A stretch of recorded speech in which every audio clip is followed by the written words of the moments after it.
So have you started? So,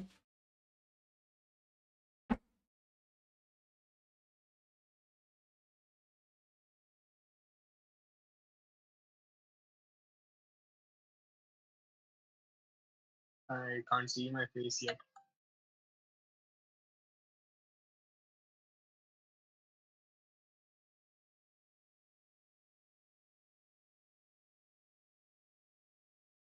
Yep, we are live.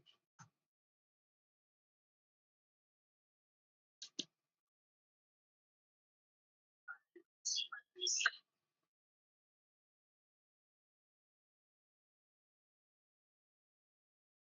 yet. Just testing. One, two, three.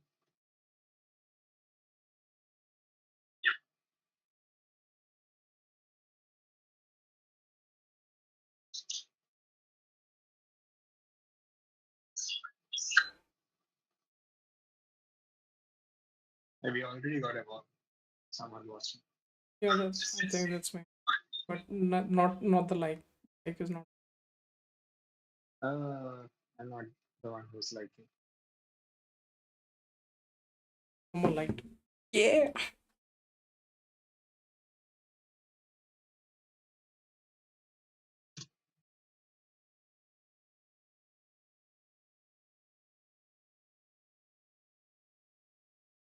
So yeah, Cool. I think 8 minutes. The yeah, same as like office meeting. You're waiting for more people to join in. yeah, man.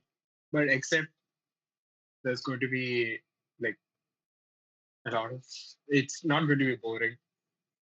I shouldn't be saying that. Yes. Thank you so much for promoting the channel on such. So you're wearing an Instagram T-shirt. So any Yeah. good stories about Instagram? Yeah.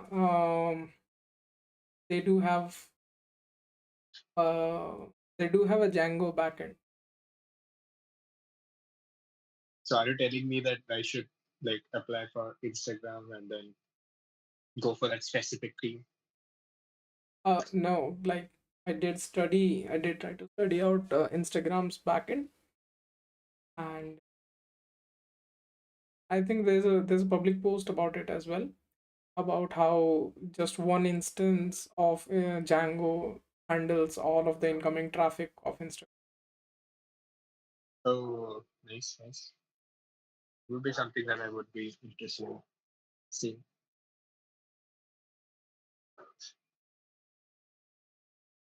So a lot of layoffs are happening. Microsoft, Google, Even Google declared, right? yeah. I mean, with this, viewers and even in general, people are becoming skeptical about, like, two things. One, um what is exactly stable, because even these big companies of another, and that can come into few of the, in few heads, do they even try this hard to train for FAANG interviews, kind of thing, right? Yeah, I think they should not get demoralized because of all this. At the end of the day, you should be working on like making your skills better. By the time all of this thing will be over, we can always start pursuing this. And I and I feel there is a lot of potential in tech. Uh, recently, ChatGPT, as we had discussed, I think that is that is showing a lot of promise. I think a lot of things are going to come next. It's just the macroeconomic environment that is right now. It's a little fuzzy, but That is true. prac- just practice, and I think we'll get there. It's same as like stock market, right? You know that it will come back on again, and then need to be prepared by the time it comes back on, so that Yeah. So when the stock market goes down, you basically have to invest at that time so that when it comes back up, you're exactly. actually make profit. we're making a lot of, yeah, Another one that I do understand is that these interviews and lead coding, DSN system designs are just not actually limits you to clearing the interviews, right? It yeah, it makes you a better developer. yeah. So I asked this one person like why was DSA even a curriculum and all this companies. So what they said was that when people are actually solving all those problems, they actually look into a uh, lot of edge cases. They might even look for a lot of test scenarios. People generate a lot of test cases and all. So those kind of things are very necessary for the company so that you know that the person who they're hiring is actually competent enough to like make develop the product, ship it, deploy it, but hopefully it doesn't break. Yeah, and that is true. So, like one way, and I'm not saying like one is right or the other wrong. Okay, uh, there is one that you know how to use the things which are available in the market. You assemble them, and then you just make a product out of it. Yeah, Your specific requirement, like that is the minimum requirement.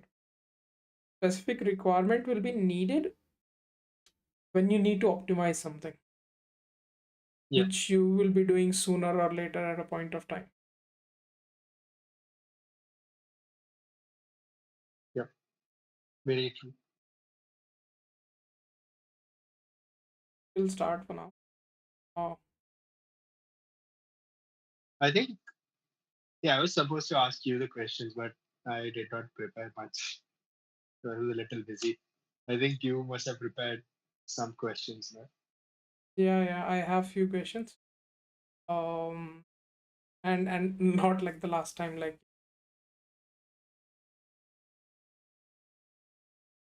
convoluted manner. Uh, I have improvised on it, and then decided not, or if I do decide to, I'll be just one question coming time. So that will be great. Okay, so your first question is you need to code out a file system for me.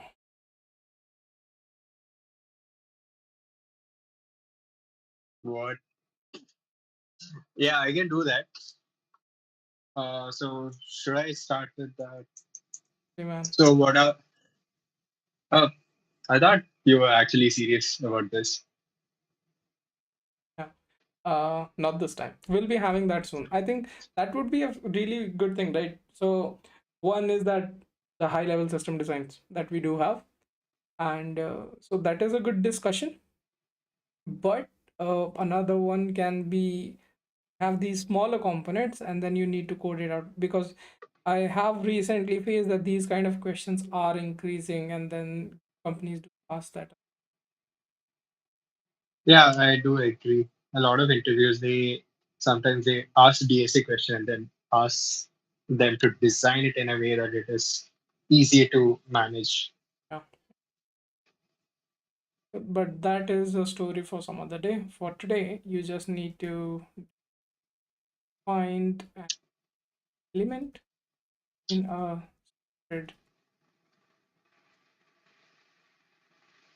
Let's start with this. Okay, this is the entire question. Yes. So this is your first question. Just need to find an element in a sorted array. Is it necessary the element is in the array? Yes. So the given conditions that you can expect is element will always be present. You can have size of the array maximum of 10 to the power 5, and same goes for the value of the element. You can have those yeah, you can have those in positive and negative. Negative 10 raised to 5, if I can assume it. Yeah. Okay, size of the array. This. Okay, so I'm seeing this is a simple question. And Uh, yeah, Not much to think about. right.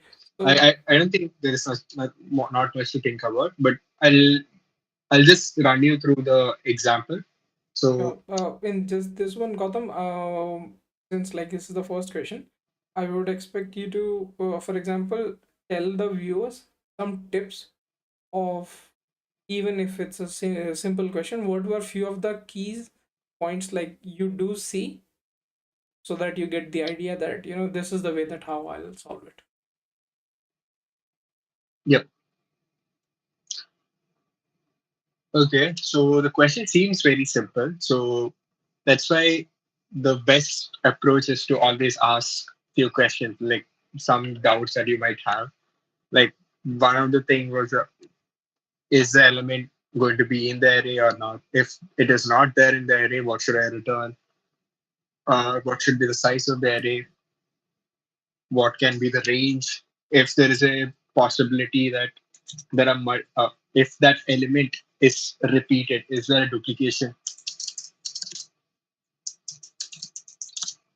If there's a duplication, which one should I send? Hmm. Is there a duplication by any chance? No, this one is not having any duplicates. And Yeah. just to be unique element. So yeah, it will be unique. So more or less, I have two approaches. One would be just looping it, just check each and every element and go to, like, when you find that element, you return the index. I'm just assuming that we are actually returning the index, right? I'm sorry, come again. Are we returning the index? Yes, you need to return the index. Okay.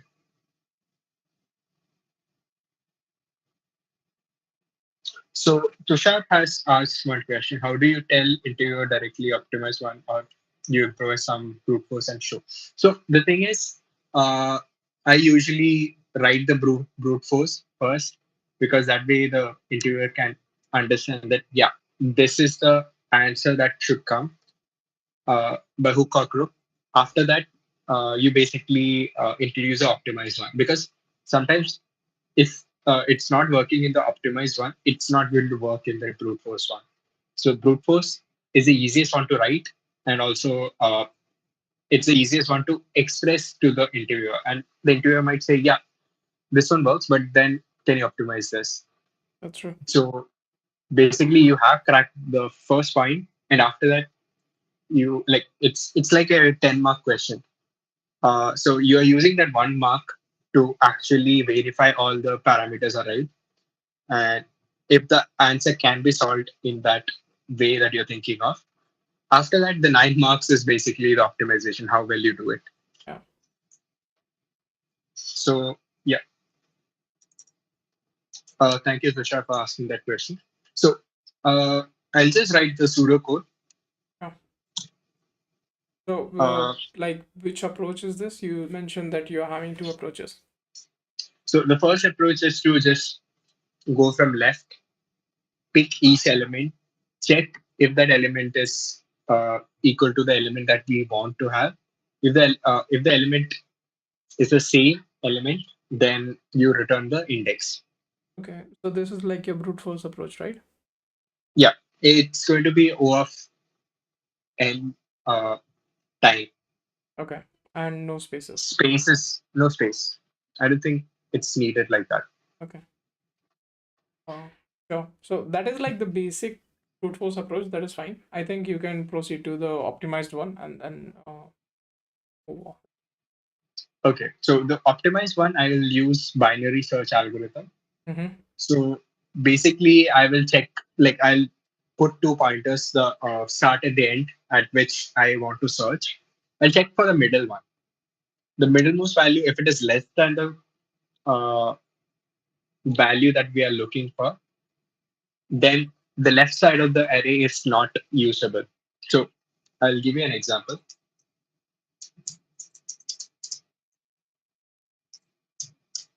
So we are looking for three. Oh, not three. Sorry. Let me just make it to seven. Okay. Mm-hmm. So my search is from one till seven. Okay.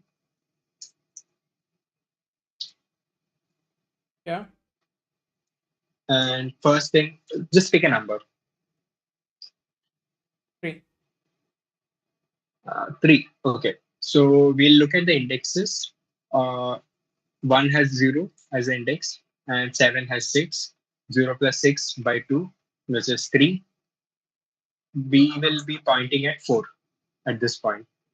So at four, you see that the number that we are looking for is less than four. So there is no use to searching on the right side. And the current number is also not the value. So we'll actually look at one number below that. And then we do it till we actually find the value. Okay. So is this Yeah. I think you clear? can code it out. Yeah. Uh,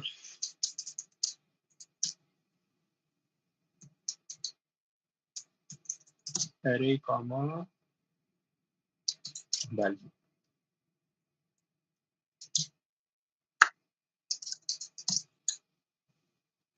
If array is empty, there is no use. You can't find the value. But that's already we discussed that that value is present in the array. So this is not possible. So I'll actually have two variables, start comma end. This is the variable which we are looking for to search. Start will be at zero. Mhm. The end will be at length of array minus one. Yeah. This will be the index. So the mid. Okay. Mid will be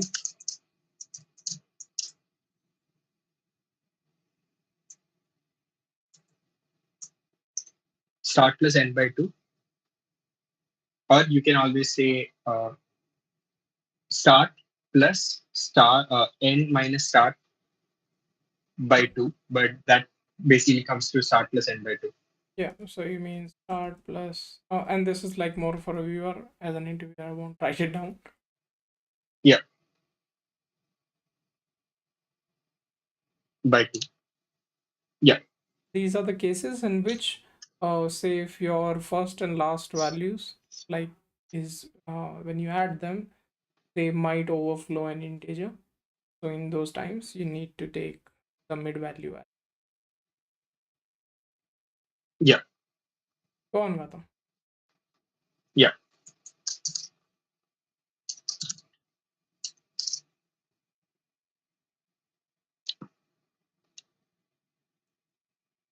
So I'm actually moving this down. So I want to check start is less than or equal to end. So I want to make sure that both are actually not crossing each other. Hmm. Okay. While start and end are there and it's not crossing each other, we still want to run the loop. Yeah. So I have the mid.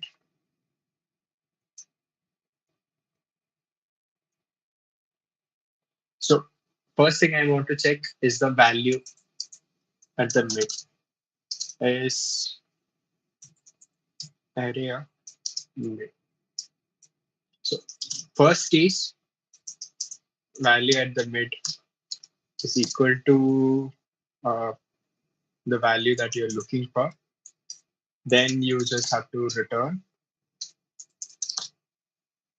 the index, which will be mid. And value mid is less than value.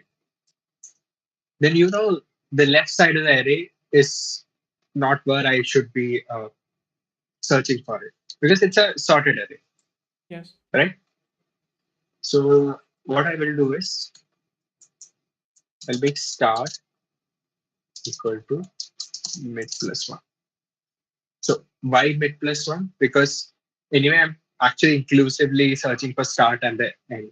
And because I already know the mid value is not the value, I don't actually need to put it at that. Yeah. So it's an else if, and there is an else case. Else, this is basically value mid is greater than value. So in this case, you know, it's not on the right side of the array. So basically end equal to mid minus one. And just in case if you are going to ask the next question and oh, what if the value is not there? So I'll just put a negative one over here, and then this So should also take that case. Just in also, case, I'll yeah. also Also, like with this, if you don't put a return, you'll be likely to have an error stating that only line number 23 was the one which was returning you a value. The whole, like every flow in the function was not returning you the value. So that's why you do need to return that as well. Right, Gotham? yeah, yeah. So the compiler will shout at you telling that yeah, this could potentially be a vulnerability. So yeah, it's Exactly. better to actually do that. Exactly. Yeah. Yeah. So, yeah, this that was the this one looks good. This was like the warm up question. I think like we can move on to the question now. Okay.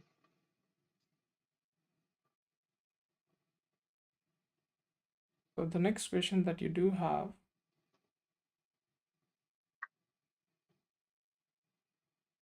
this.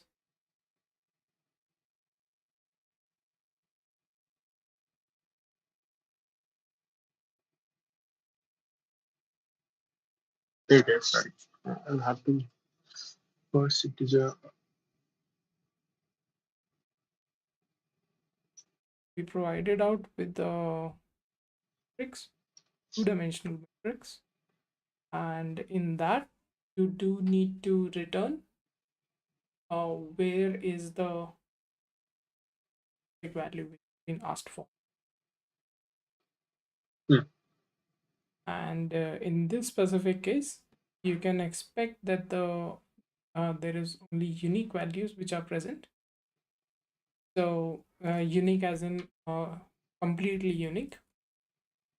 Say completely unique values. Say that if 3 is there, 3 will be present only one in the complete array. Another thing to notice that your rows which will be present will be non-decreasing.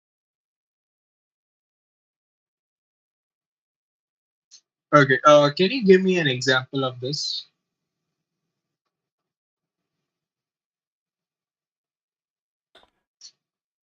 Okay, yeah, give me.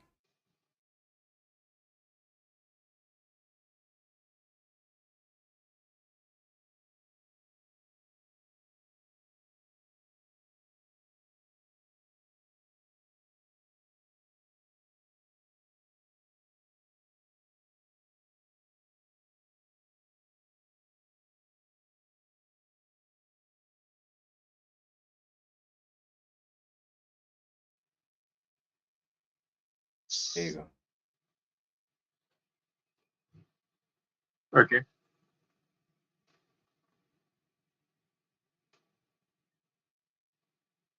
Values are non-decreasing. Hmm.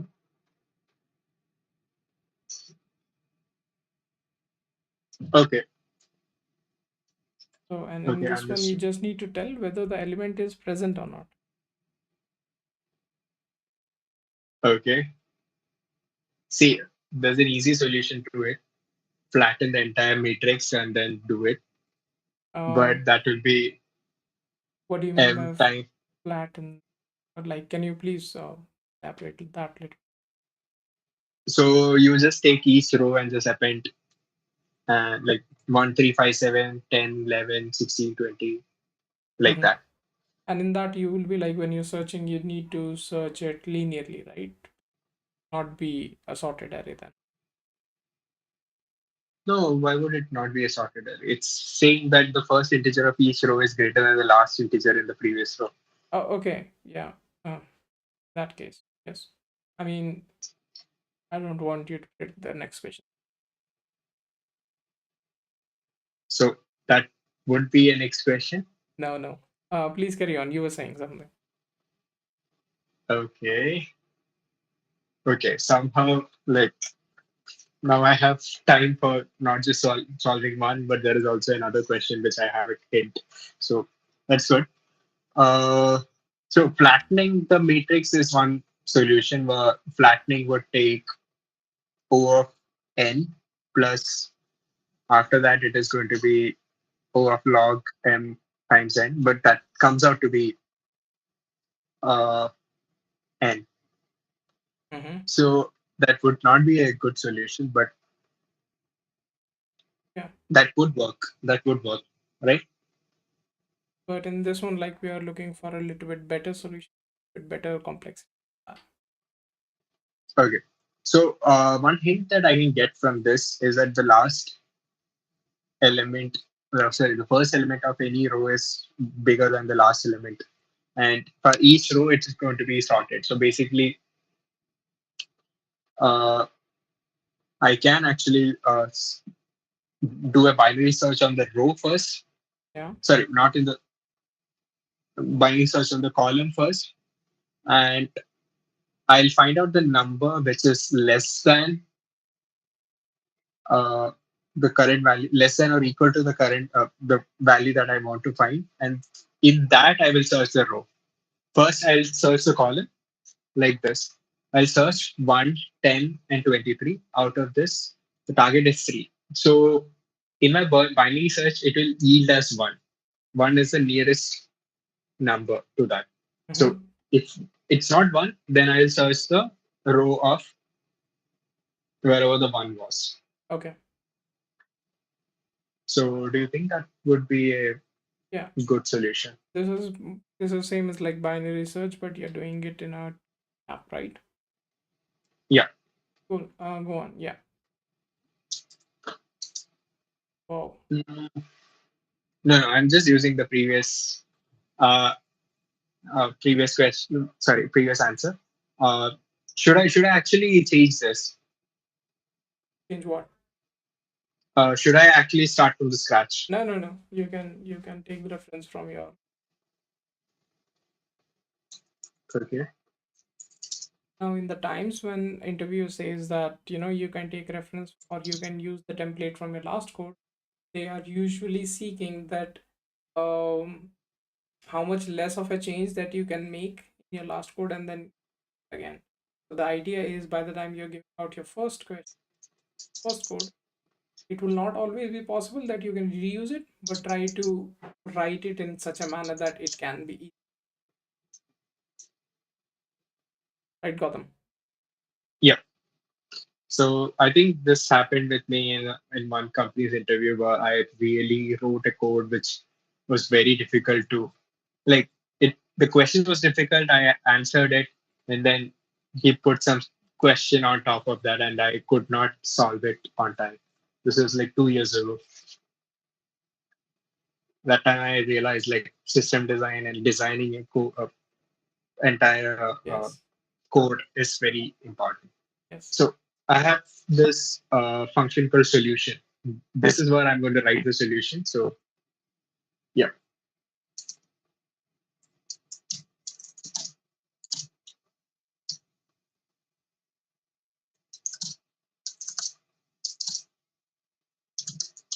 So for every row in matrix, I'm just going to put the row of 0.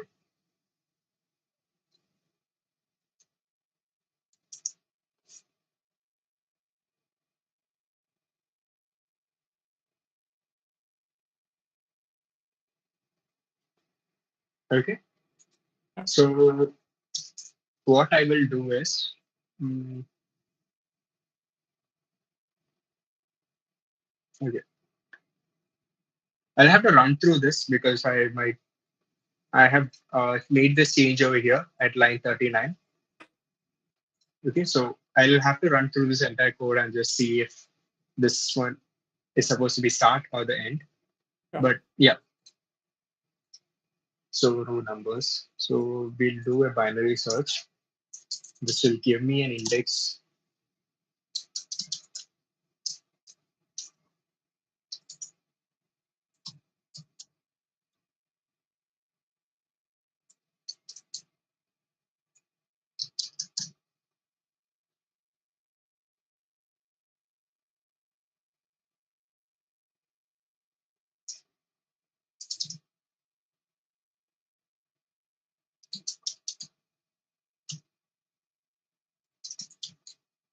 Another one of the key point in an interview they do look for is how's your communication skill. If you are able to tell your ideas to the interviewer, that lies as one of the major hire or no hire.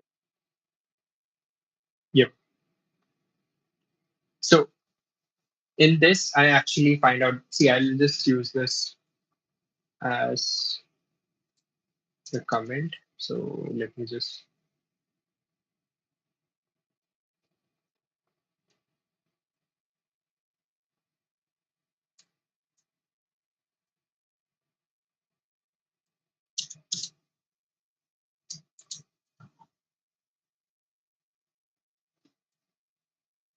So this one will become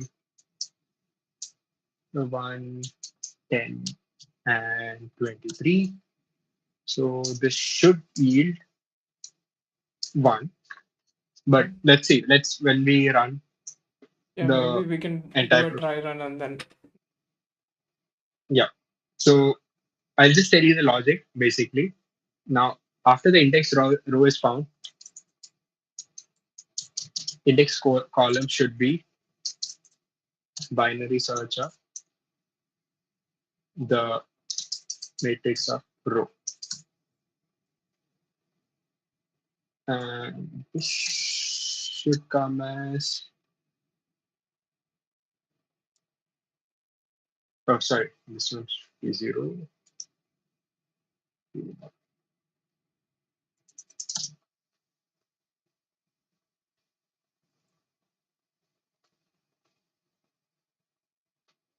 Return.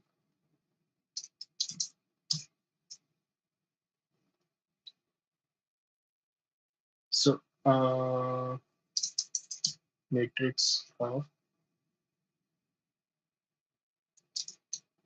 index row, comma, index,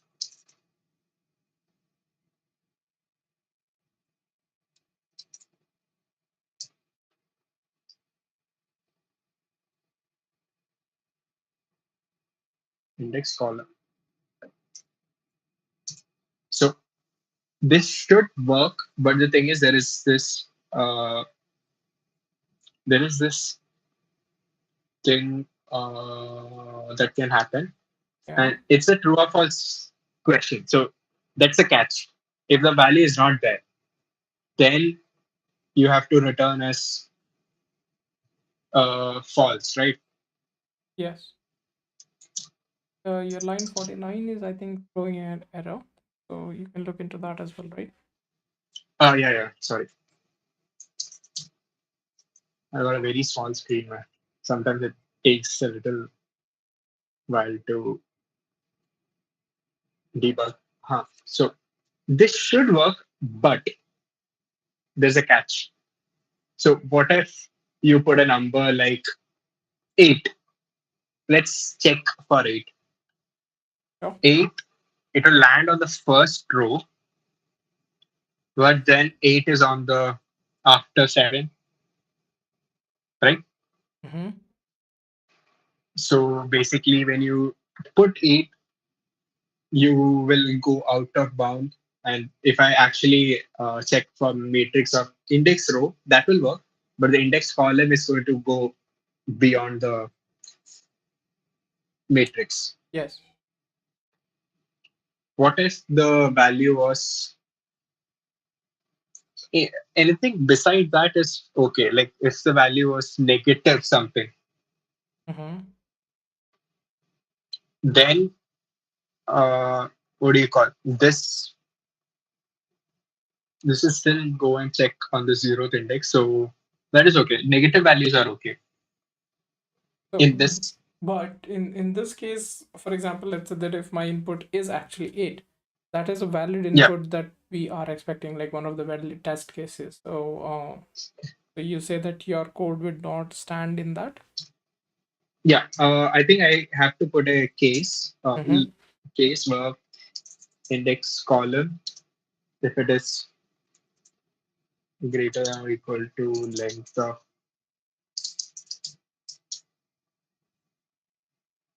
we'll just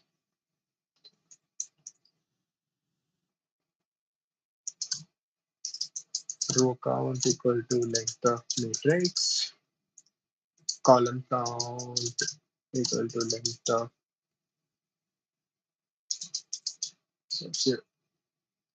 So if it is greater than or equal to the column count,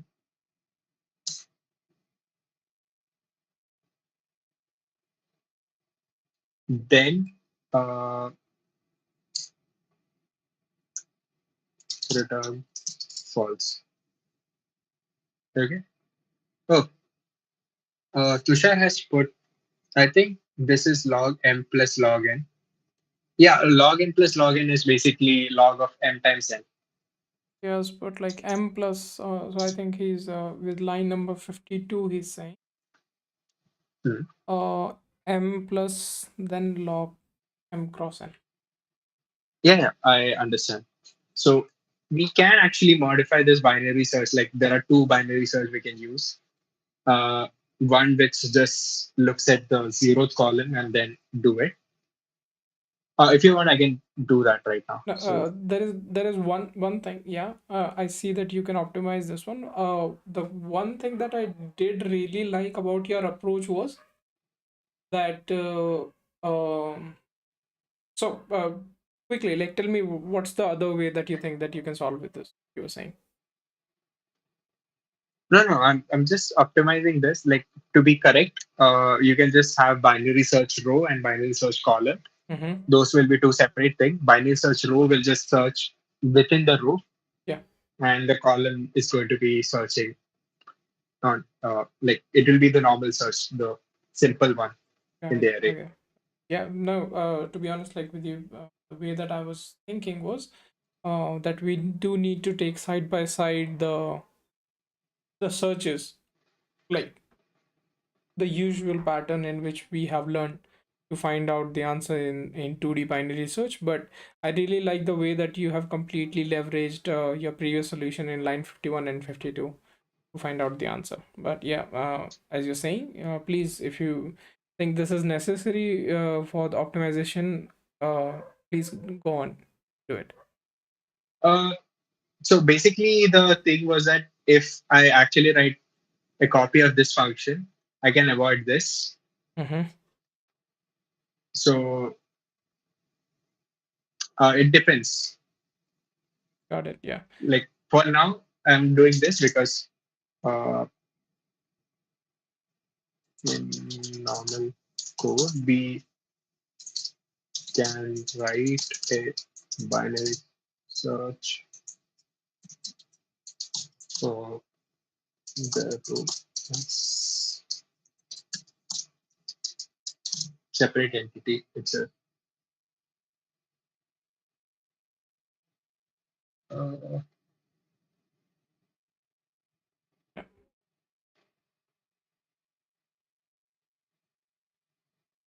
Got it. Okay. oh, I think Tushar has a very good approach where you basically just find the entire length and then you basically do a binary search in that. That can also be done. So basically, what Tushar is suggesting is you basically take the entire length of the matrix, which is row count times column count, and you start and end with 0 comma length of matrix. Yeah, this one goes to the native dimensional binary search approach. Yeah,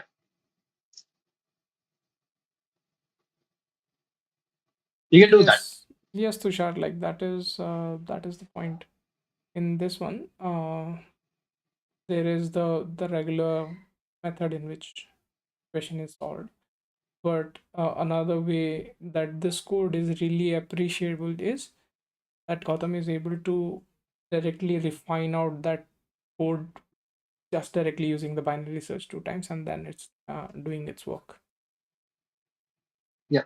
So in that approach, I can just the value mid this part of the this part, I can just change that.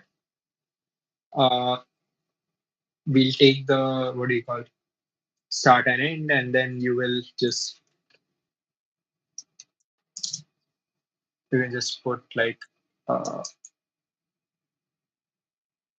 mid modulus the length of no mid by row count and mid modulus row count. If I'm not wrong.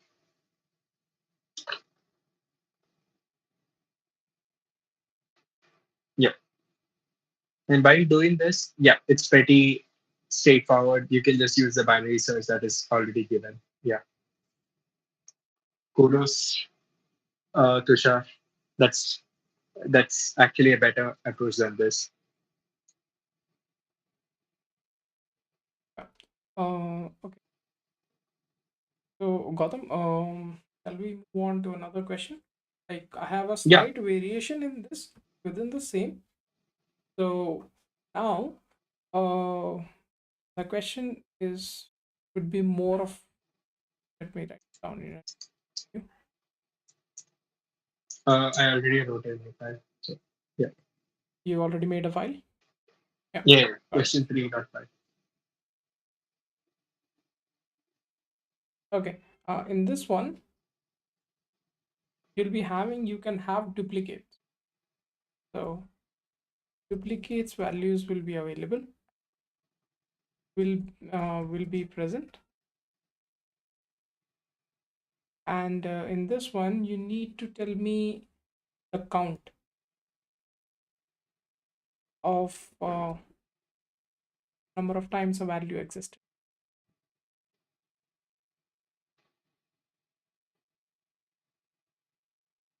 You can ignore the like you can ignore few of the functionalities of these two lines. These are the new conditions that is given to you now. Okay, this sounds fun. So this time we'll use Tushar's way of doing stuff. So I hope the question is clear to you. yeah, so the new conditions are duplicates are going to be present, and we have to find the number of times that value existed. So basically, is there a chance that that value did not exist at all? Yeah, let's keep that case as well. Okay. So, I'll use a binary search, but there are like going to be two types of binary search. I'll be Okay. looking at binary search. If I actually find the value, I'll look at the leftmost time, leftmost index at which that value was present. Then the rightmost point at which the value was present. Okay. And if I find both of them, it's like after that it's cakewalk. Can you like can you explain that to me again a little bit? Yeah. So for example, we have 16. Okay. One thing I actually missed in this. Uh, okay. No. I thought I missed that. Okay. 7, 7.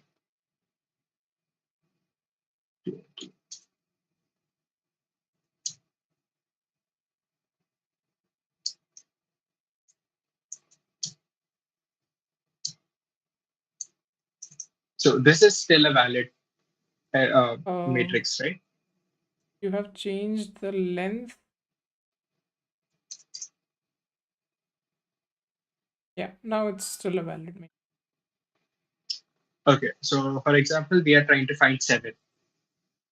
Yes, you need to return me 3 as like the number of times 7 exists. Yeah. And in So case if an element is not there, just return 0. yeah. Okay. So 7 is there, and there are three sevens. Let's just pretend that this 10 was not there, and there was 121. No, Mhm. not this. Sorry. So the 7 over here. Yeah, yeah, that's a better example. Yeah. So in this, you have to get 7 at 4 times, right? That's true.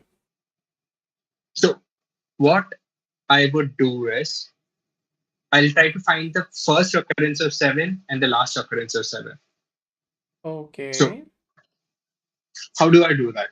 So in a binary search, in this binary search, what we were doing was we were looking at the midpoint, and if the midpoint was the value, then what we would return is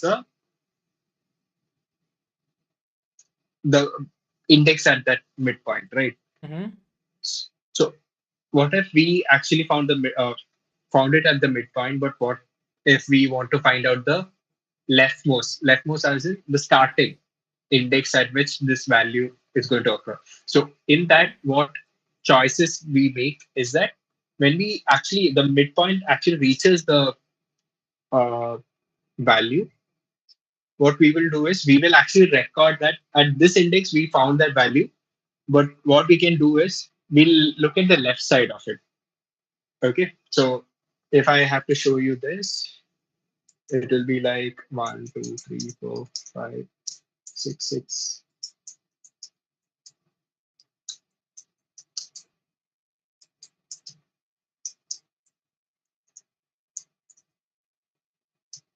Okay, so what if at one point I got the midpoint as this 6?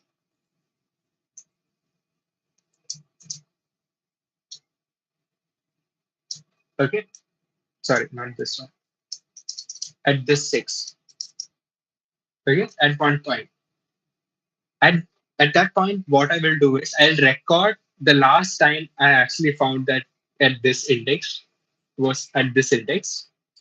And then what I will do is I will continue the binary search. Okay. Okay. So next time it will be at 5 or 4. And then after some time it will reach another 6. Because we are not searching on the right side, we are only searching on the left side.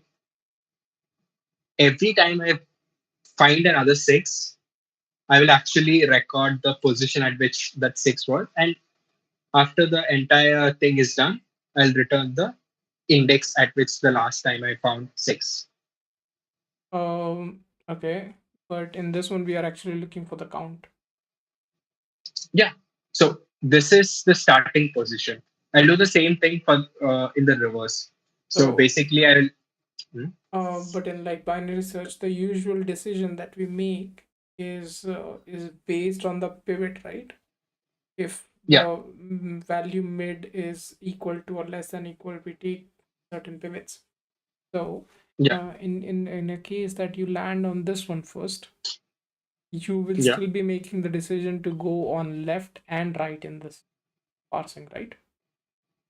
Uh, no, it depends. Like if I want to find out the starting point, I'll have to go to the left. If I want to find out the ending point, I'll have to pivot to the right. Okay, so I got that approach. Just one doubt I have. So let's say that you do go to the starting point, right? Uh, Yeah. from there, are you saying that you will linearly count the number of times this present? No, I'm using two binary search. First binary search to find out the starting point. The second binary search to find out the ending point. Got it. Okay. Sure. So that will be log of m times n plus log of m times n, which is 2 log m times n, which is still log m times n. Got it. Okay. So there are binary search left and binary search right.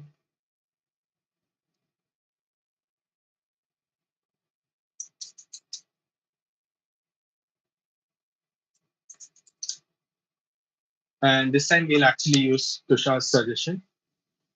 Uh, so binary search left, what we will do is value of it is value, then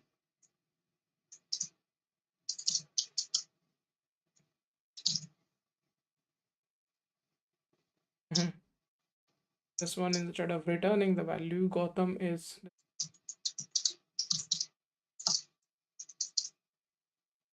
so just putting a case of last occurrence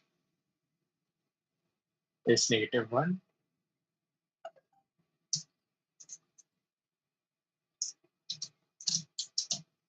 Okay.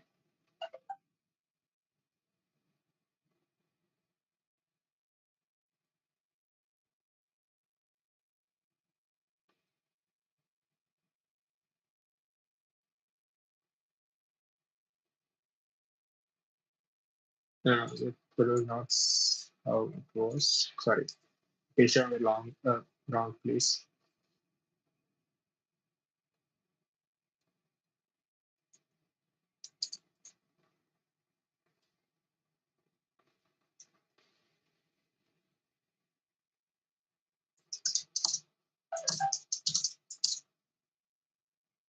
Okay.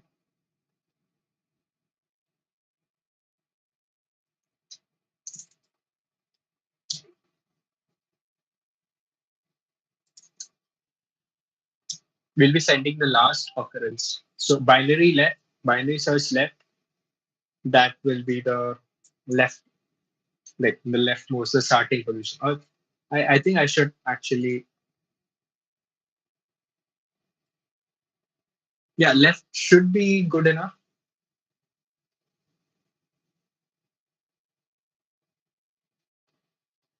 you mean by left should be good enough? No, the variable name. Mm-hmm.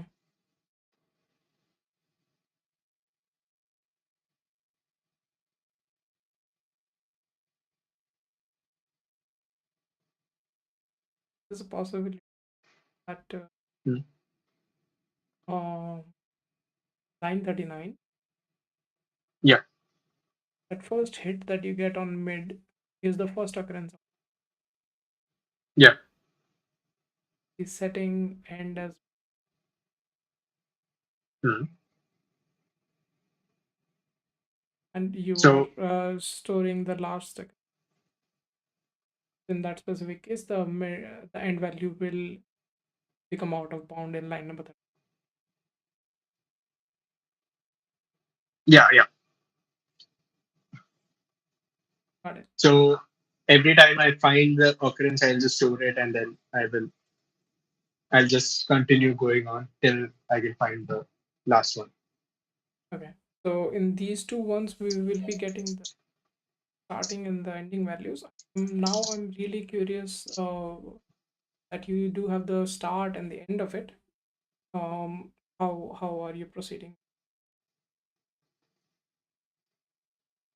So basically, I have some to do here. I'll just use a function, just as a function to uh, make it.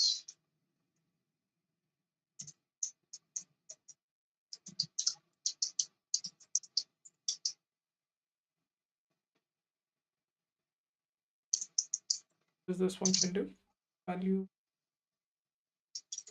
So it basically looks at the index and then gives this thing. What do you call that? See, it's basically a converter. It's a adapter for an array to, sorry, a matrix to an array and like that.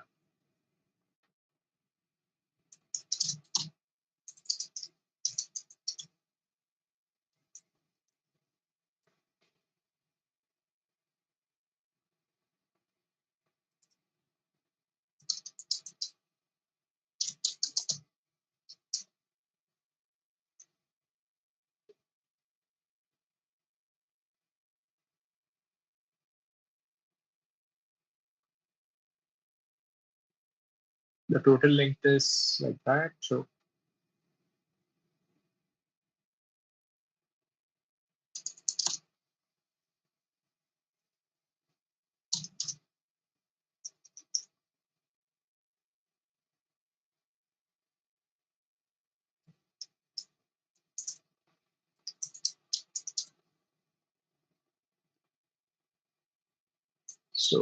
this is basically an adapter. So I'm just roughly writing it down. So row length and then x comma y is index by row length comma index modulus row length and return the matrix of x comma y. So basically you will just pass this over here.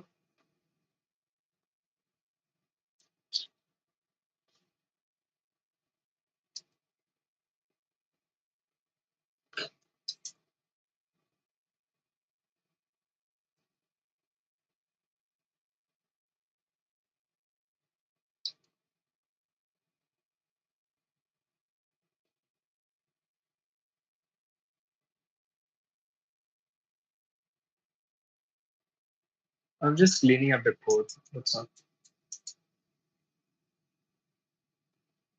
Yep.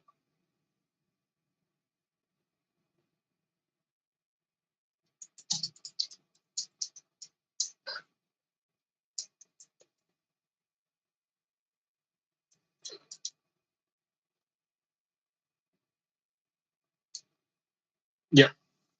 I think this should oops, sorry, I actually forgot to write the solution. So yeah. So start equal to binary source left of matrix comma value. So if start is say is -1, start itself is -1, I can return 0. Else end is binary search right of matrix value, then return n minus star plus 1.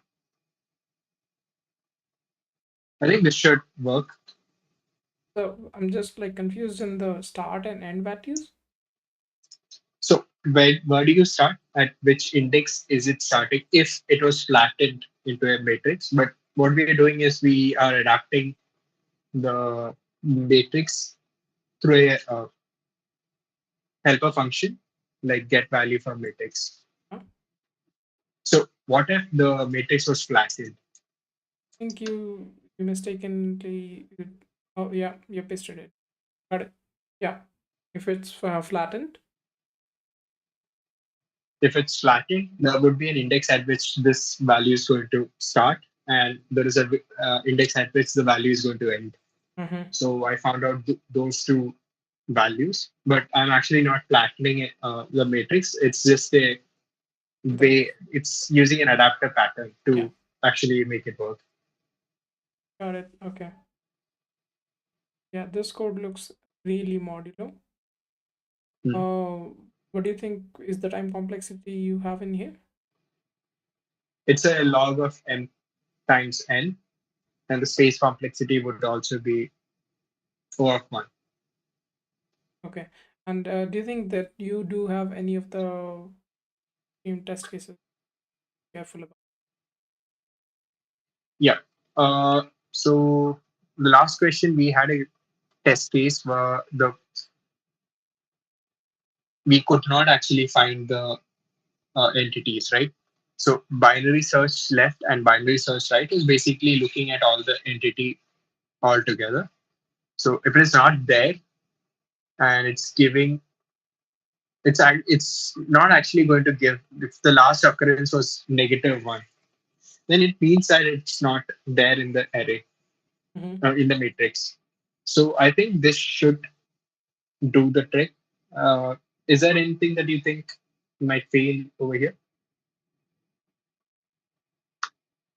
The maximum value that oh, It's hmm, yeah, it works. And then the other cases that you did explain in the other one that you wish to switch the mid statement, you can always do the overflow. That I think that's just like one of the point that okay. yeah, this sounds good to me. We have we can take. So Yeah. Gautam, how was your experience? This time I was a little prepared. I actually went through a lot of lead code questions myself just to get myself familiar, make sure that I can give a good interview. But I think I should have. I missed a few things. Like I forgot to add the what do you call the space and time complexity over here. One is that you give it an overview in like one line. What exactly? Write that down. All of those. I believe like Yeah, that was one point. yeah, and mostly I have like I was mostly trying to explain most of the concepts myself, so I forgot to actually write down some certain use cases. Also, one more thing, I actually did not run through uh, like Right. the code. Yeah, dry run. Um, So, that those are few of the points.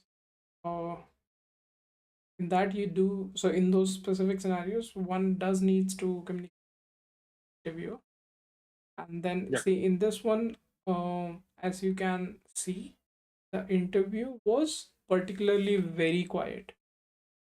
yeah, So in those specific times, it does usually affects. For example, let's say that if I'm engaging too much with Gotham, in general, Gotham would have covered all of those use cases as we have seen in the previous videos as well. But at times you do get interviews who are very quiet, and yeah, in that specific case, it will be totally up to you that you do need to figure out what are all the necessary things that you do need to write down, and then what all you don't need to write down.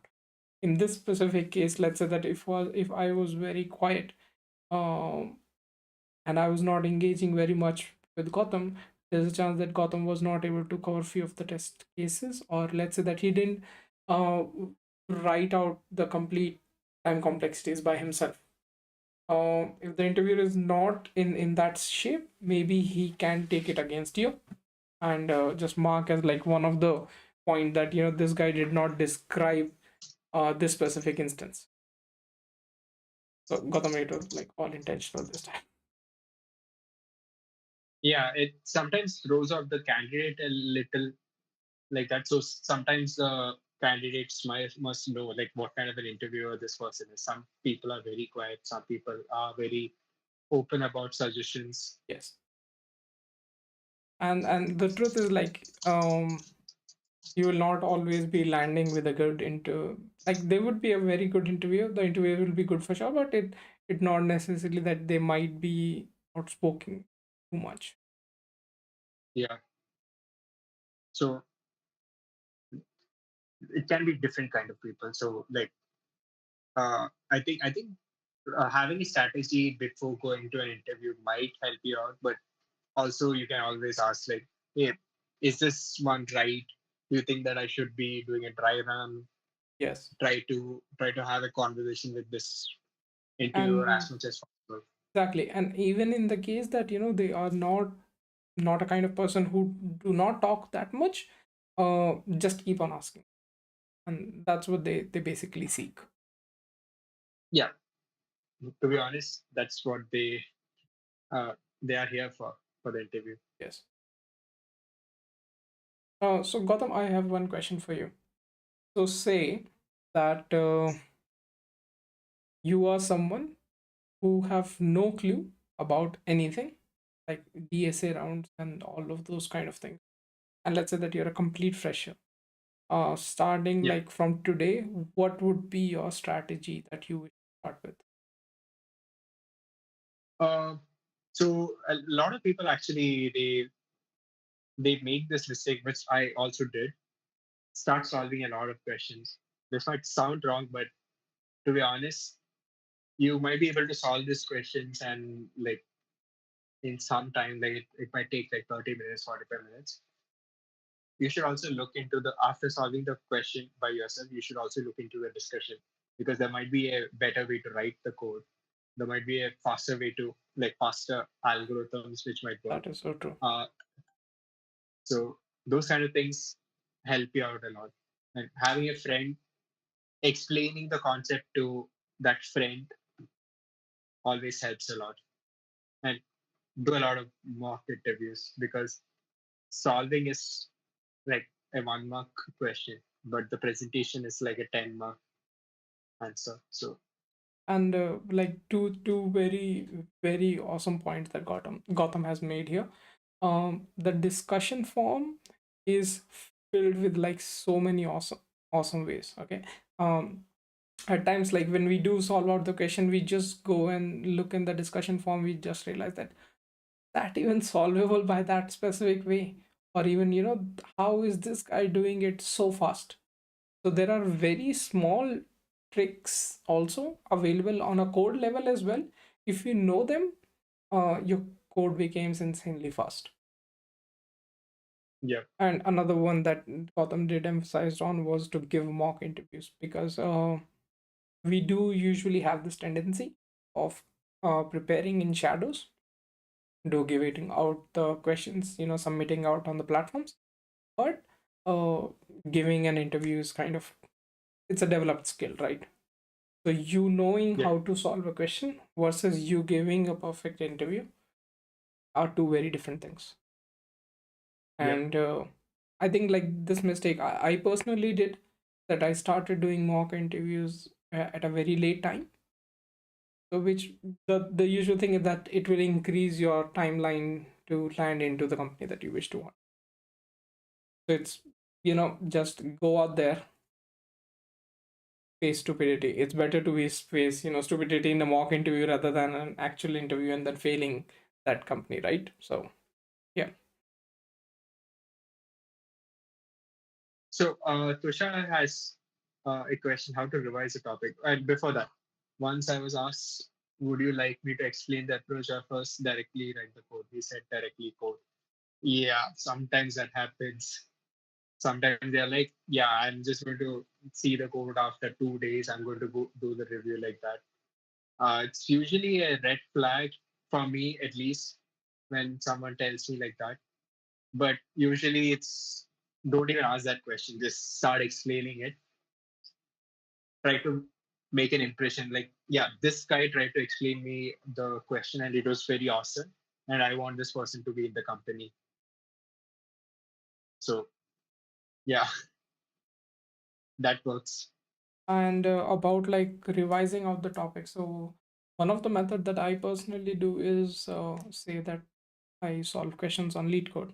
Okay, I go back to my profile, and then after a point of time, when you do start to realize that this was that specific thing, I go back that again.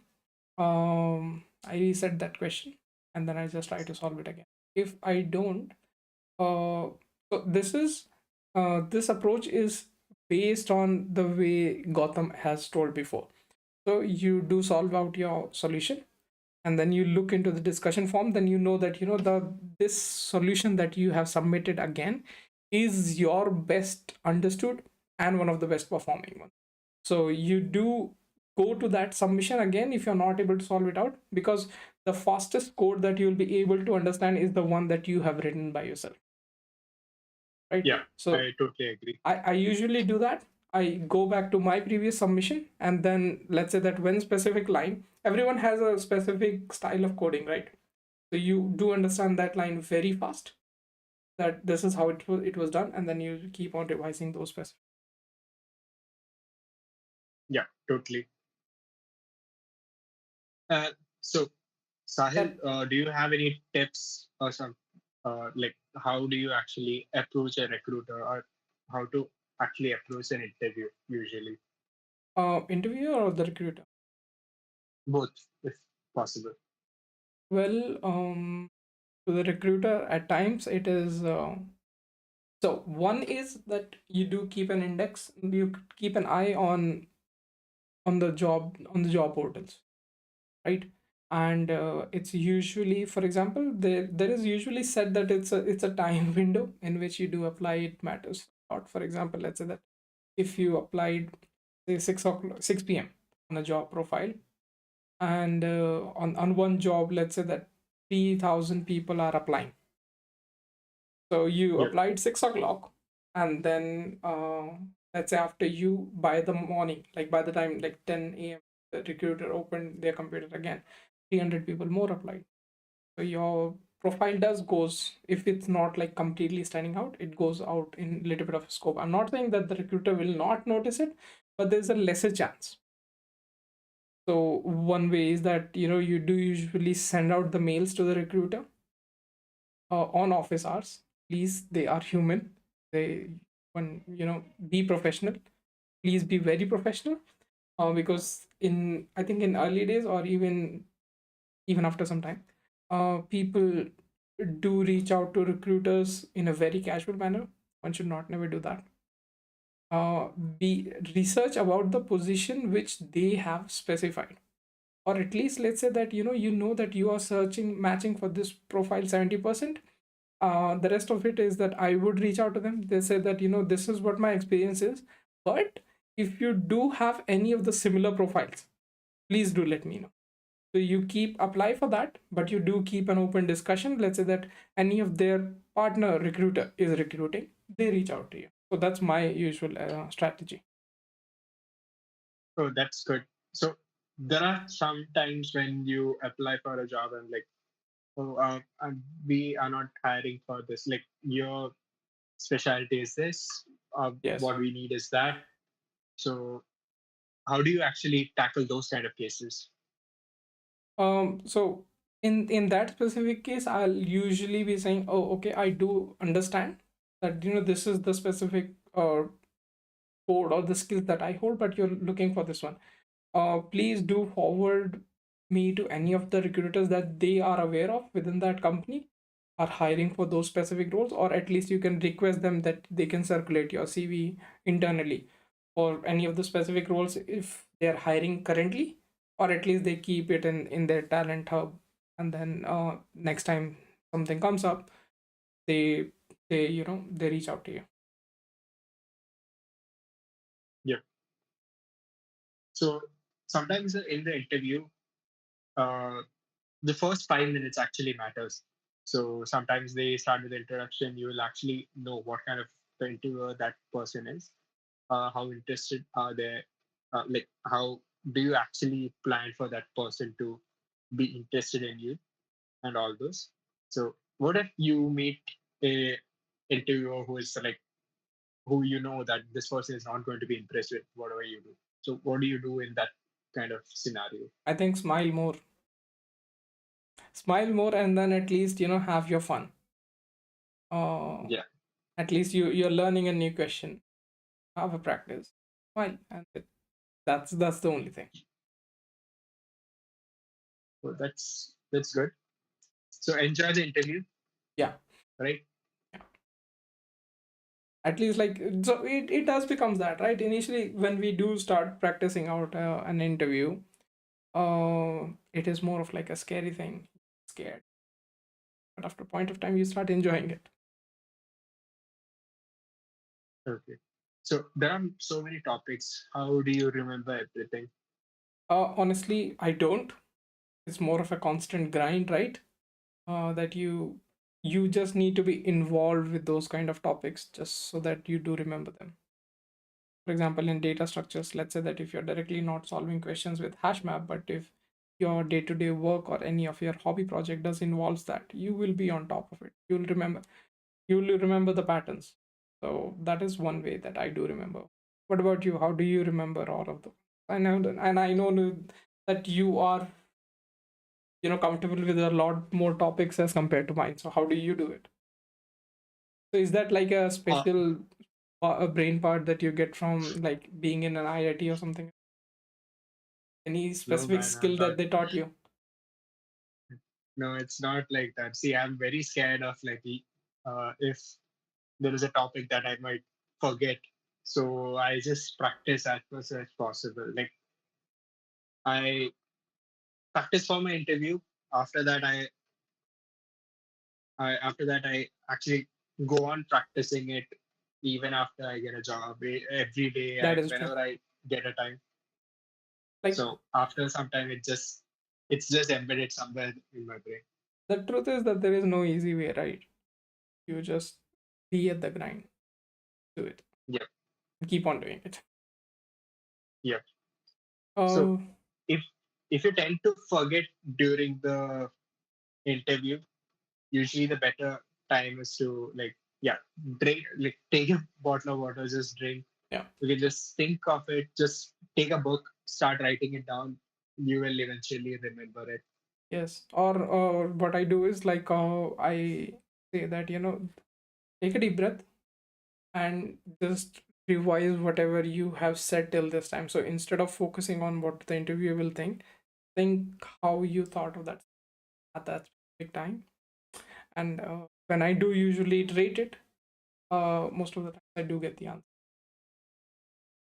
Yeah. So do you face topic like bit manipulation and all? Yeah, like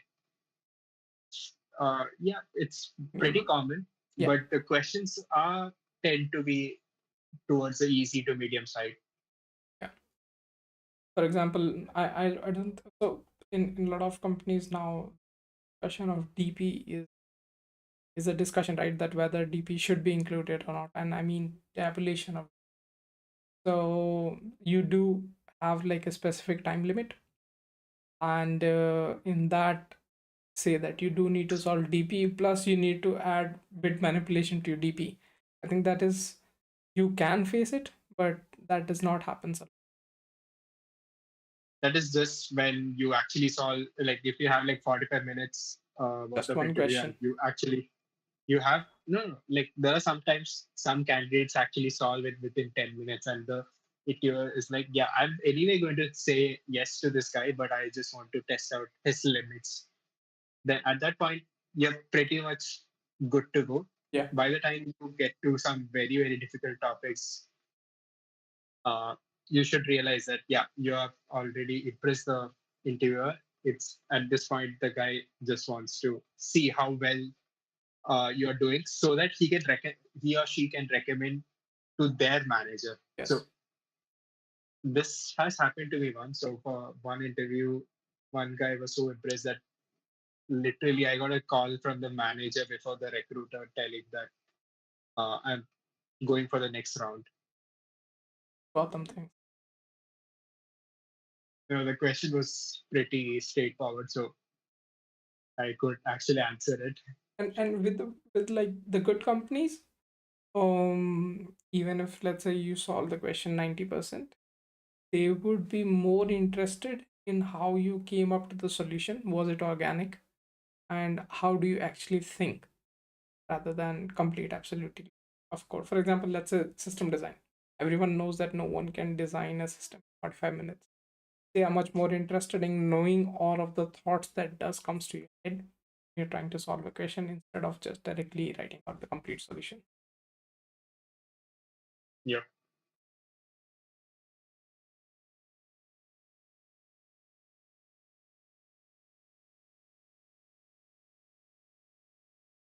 I think yeah, this is it for this. Yeah. yeah, Cool. Stay tuned, guys. Do comment out any of the questions that you do have. Do reach out to us. And yeah, till that time, take care and do let us know whoever the community, the mock interviews. yeah. Bye then. Bye. I hope you have enjoyed this vlog.